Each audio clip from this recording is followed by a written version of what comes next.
Despite the board's attempt to deny it, District 196 schools are quickly becoming a place where promoting activism is actually more important than promoting education. I'll take you back to my first day at RHS this fall. The principal came out and gave us a heartfelt speech about equality and standing together. He began to list countless races, such as Latino, Asian, expressing how much they matter and how important they are. But never once did he mention a race or identity that reflects me, or half the kids that were in the class. Now, members of the board, I know you haven't been to school in a while, and I know none of you, or most of you, don't have any kids left in the school district. But you must admit how uncomfortable it will be to be characterized just by your skin color on the first day of school, and be thought that you were wrong just because of your skin color. So I will never forget the look one of my friends gave me from across the room as we were sitting there listening to this blatant bias being expressed in the so-called equity statement by the leader of our school.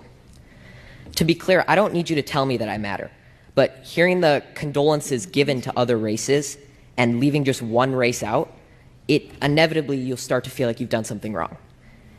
And in our principal's attempt to unify us, he instead created unwarranted boundaries and barriers between his students, pitting us against each other based on characteristics that we can't control.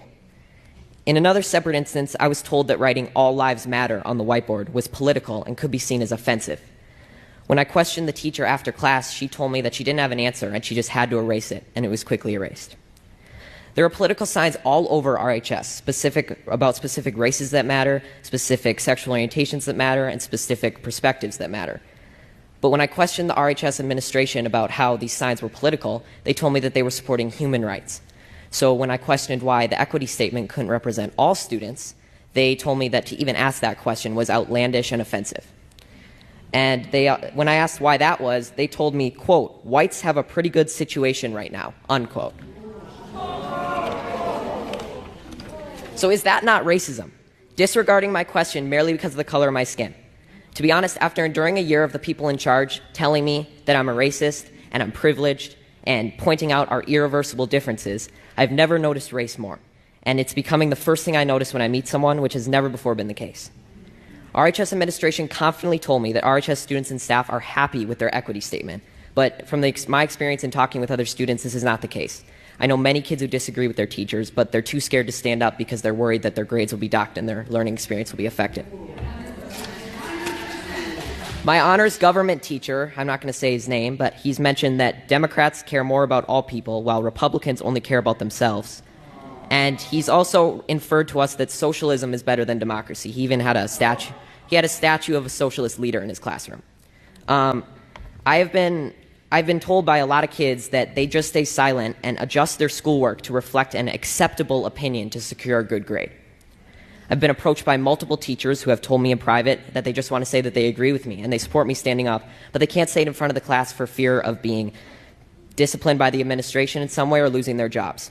There is clearly only one way to think in this district, and that is that they are teaching their kids to shut up if they don't agree.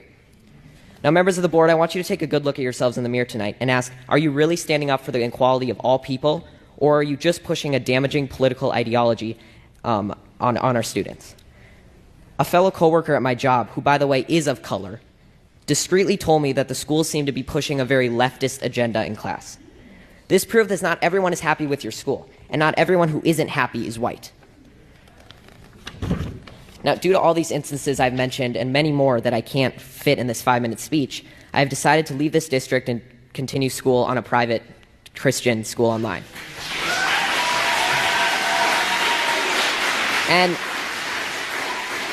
And there will be sacrifices, and I will not get to walk in the graduation ceremony or attend milestones at RHS, but I will be able to learn in an environment that is not intent on punishing me daily for my skin color and political views. Now, regardless of how you take my speech, whether you just shrug it off as malarkey or Fox News talking points, I encourage you to think about it, because someday I'm going to be a leader. I may be the president, a governor, or just a professional golfer, but I will never stop believing that everybody has value, no matter their skin color or personal beliefs, and it's a shame that you're not going to be able to say that I was an alumni of RHS in District 196. Thank you.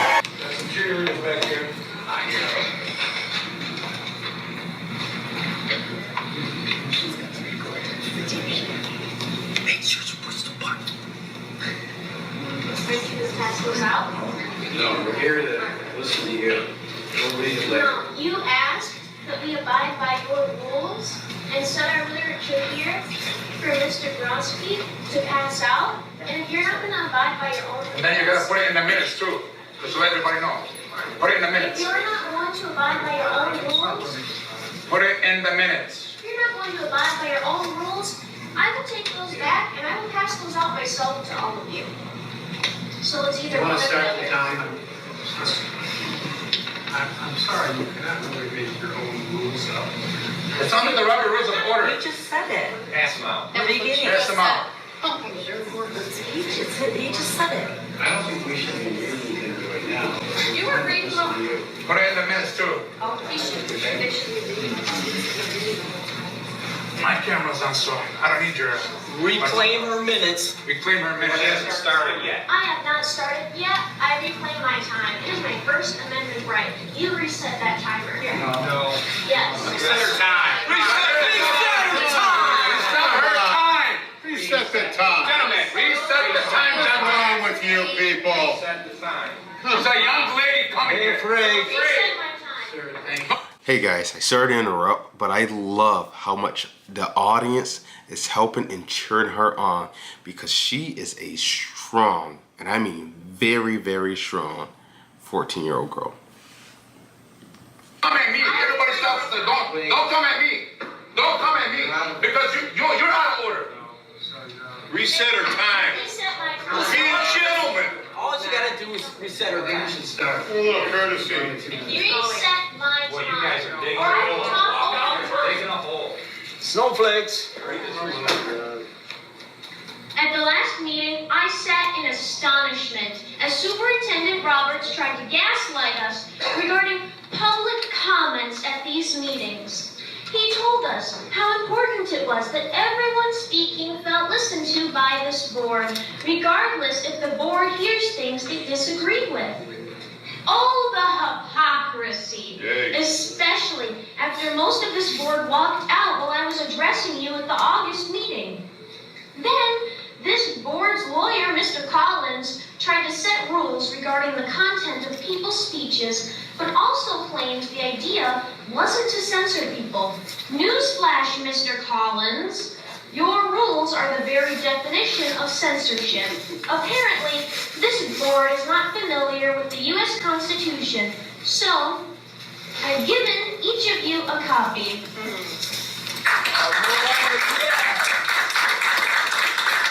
Wow, I just want to give her a round of applause as well. It takes a lot of dedication to go out and talk in front of a board like that. She's only 14 years old. Look how powerful she is speaking and how she's transferring her energy to the school board.